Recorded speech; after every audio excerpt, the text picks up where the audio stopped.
नमस्कार दोस्तों, राजस्थान में साल 2026 के नगरीय निकाय चुनाव को लेकर राज्य निर्वाचन आयोग ने तैयारियां तेज कर दी है।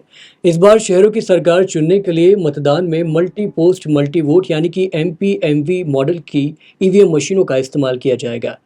हैदराबाद की ईसीआईएल कंपनी द्वारा तैयार इन मशीनों को लेकर आयोग ने मतदान दलों के लिए कई अहम और सख्त दिशा निर्देश जारी किए हैं। खास बात यह है दोस्तों कि ईवीएम की तकनीक की गड़बड़ी के चलते मतदान में 1 मिनट की भी अनावश्यक देरी नहीं होनी चाहिए।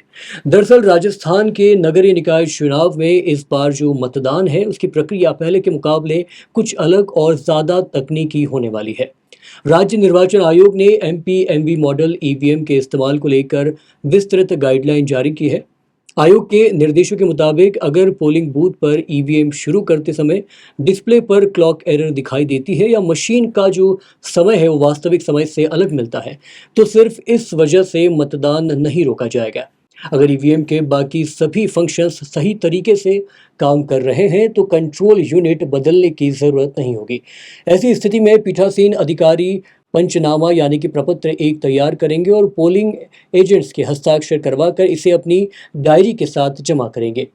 अब बात करते हैं ईवीएम खराब होने की स्थिति में मशीन बदलने के नियमों की। तो दोस्तों, मॉक पोल के दौरान अगर बैलेट यूनिट यानी कि बीयू या कंट्रोल यूनिट यानी कि सीयू में कोई एक यूनिट खराब होती है तो सिर्फ उसी खराब यूनिट को बदला जाएगा।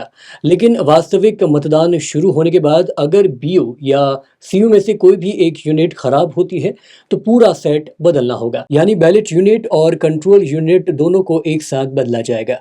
नई मशीन लगाने के बाद दोबारा मॉक पोल कराया जाएगा और इसके बाद ही वास्तविक मतदान की प्रक्रिया आगे बढ़ेगी। आयोग के मतदान के दौरान मशीन की क्लोज बटन की कैप हमेशा बंद रखने के भी निर्देश दिए हैं ताकि गलती से बटन दबाने जैसी स्थिति पैदा न हो। वहीं मतगणना के समय किसी तरह की परेशानी न आए, इसके लिए अतिरिक्त बैटरियों का बैकअप के तौर पे सुरक्षित रखने के निर्देश भी दिए गए हैं। यानी दोस्तों, आयोग का पूरा फोकस इस बात पर रहेगा कि तकनीकी समस्या आने पर भी मतदान प्रक्रिया प्रभावित न हो और ईवीएम से जुड़ी किसी छोटी सी गड़बड़ी के कारण मतदाताओं को इंतजार बिल्कुल ना करना पड़े।